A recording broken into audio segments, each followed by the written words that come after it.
everybody. This is Kelly at the Paint Chronicles. Welcome back. We just came back from a trip, so I delayed this video a little bit, but we're back and at it. And first thing I want to do is wish everybody a happy Mother's Day in North America. Canada and the United States celebrate Mother's Day today, May 12th. Now, interestingly enough, not everyone around the world celebrates Mother's Day on this day as well. During the Middle Ages, the custom developed of allowing people who had moved away from where they grew up to come back to visit their home or mothers' churches and their mothers on the fourth Sunday of the Christian festival of Lent. At the time, it wasn't uncommon for children to leave home to go to work as young as the age of 10.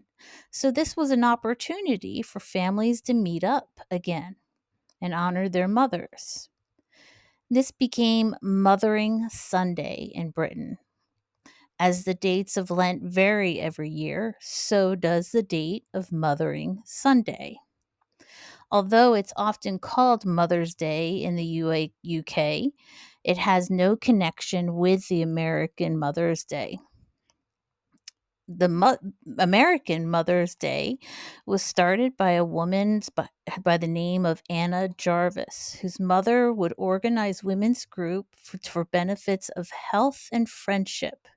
And Anna held a small memorial service for her mother on May 12th, 1907. Soon after the first memorial service for Mother's Day, most places in America were observing the day in 1914. And at that time, the U.S. president made it a national holiday, celebrated on the second Sunday of every May. Soon to follow, every state was honoring Mother's Day on that second Sunday of May. But to Anna Jarvis's delight, as happy as she was that people were honoring mothers, she was also discouraged and actually tried to petition to the government to stop the celebration of Mother's Day because it becomes so commercialized. But as you can see, we still have it this day. So happy Mother's Day. So I wanted to paint something that was around plants. Sometimes we do flowers, sometimes we give moms candy, sometimes we write something, give them a card, take them out to dinner. Well, on our way home today, we thought we would stop by a garden center and pick up some real plants to give away to some of the mothers that we know. And to our surprise, but not really surprised, the garden center was absolutely swamped with people. People in cars were lined up on the side of the road waiting to get into the center. So I thought, I'll paint some plants instead. So here we are. At this point, you've seen me paint one of your traditional shaped plants. Sometime is made of the brown clay, but I made it blue, a bluish green to give it a little bit of color.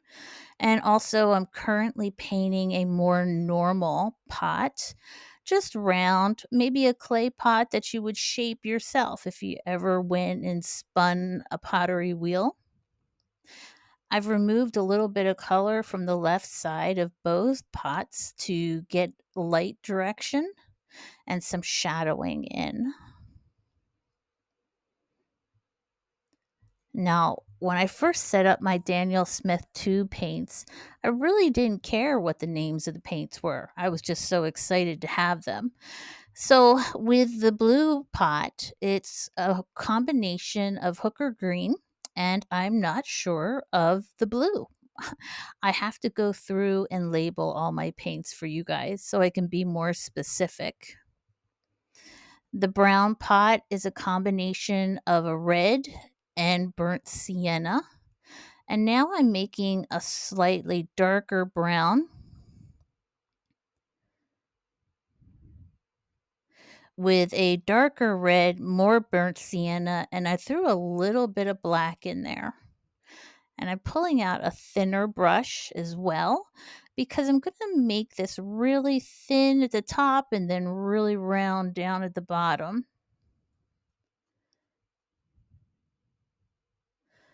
I was trying to think of all the different shapes of pots, but really, if you're into clay and pottery, you can make a pot in any shape you want. That's part of the freedom of art is it is what you want it to be. You can make it be what you want it to be. So this one was a little bit smaller than I thought it would turn out, but hey, looks good, turns out okay. I'm just putting some darkening, some colors there on the bottom right to make a shadow. And now I'm going to go in and remove some of that paint to get that light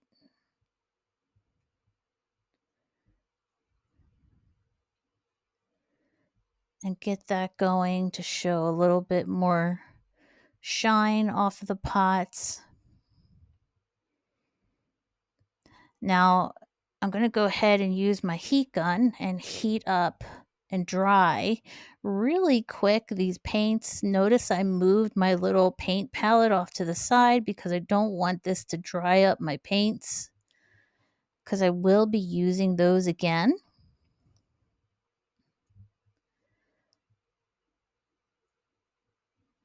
We're going to be painting 3 different types of plants. One is a simple fern. One is a bunny ears cactus. And one is called a ponytail palm.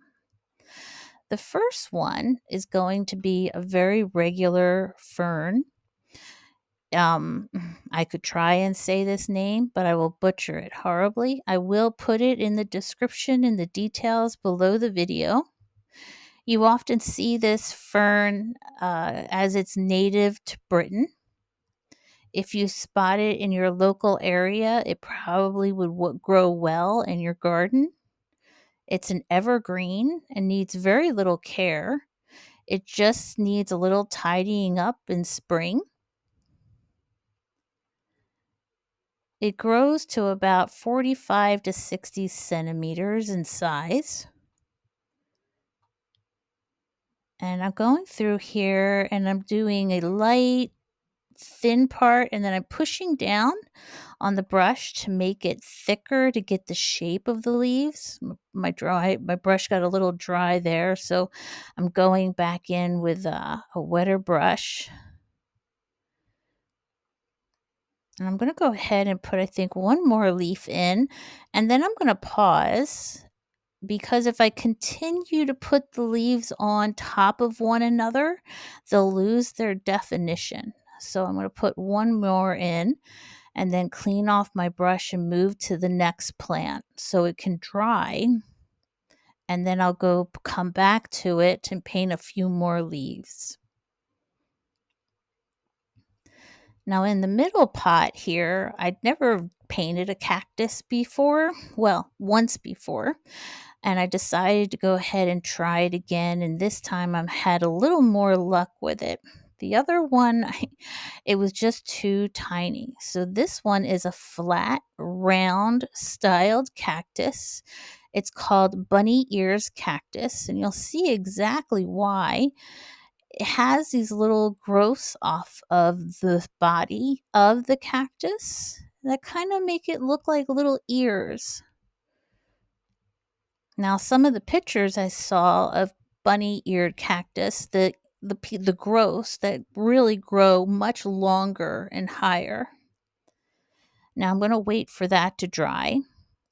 And as I wait for that to dry, because I need to put some white details on it for the needles, I'm going to move on to the final plant, which is called a ponytail palm. Now, a ponytail palm is kind of like a spider plant, but a spider plant has white in it. The ponytail palm does not. It has a root that is like a palm tree, and then it has these crazy thin green leaves that just fall all over the place. Now, in my painting, I don't paint in there the trunk because I'm envisioning it being inside the planter.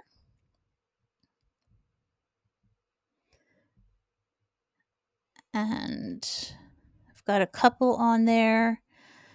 Now I'm going to dry it up again so I can add more detail. So this whole process has been pot, pot, pot, leaves, leaves, leaves, pot, pot, pot, leaves, leaves, leaves, just so I can get more done in a time period. This video was 28 minutes, but it's been sped up to 14 for your viewing pleasure. So now I'm going to go in with that same green and I'm going to add more leaves to that fern. Now, if I had tried to do what I'm doing now when it was still wet, it would have just formed into kind of a blob. There wouldn't have been any differentiation. I did add a little bit of blue to the green this time because I noticed some of the leaves range from blue green to a solid green.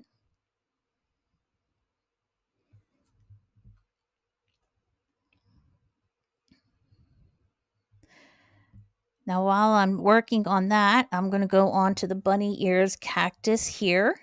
The bunny's ears cactus is a popular choice for its cute shape. This plant does not have spines or needles like a traditional cactus, but that doesn't mean it's as cuddly as the name has. This doesn't, it's just don't do it. Just don't, it's not good. It's not good at all. Tufts of short, spiny needles, hair, will grow on this cactus in little polka dot forms in either red or white. You will see later that I make mine white, and these little white hairs will stick to you. And I'm just adding some more leaves to the ponytail palm. The ponytail palm is native to Mexico. The entire plant has been known to reach up to 30 feet in height, although, if grown in a garden, it usually grows up to 10 feet. Kept indoors, they rarely grow higher than 4 feet.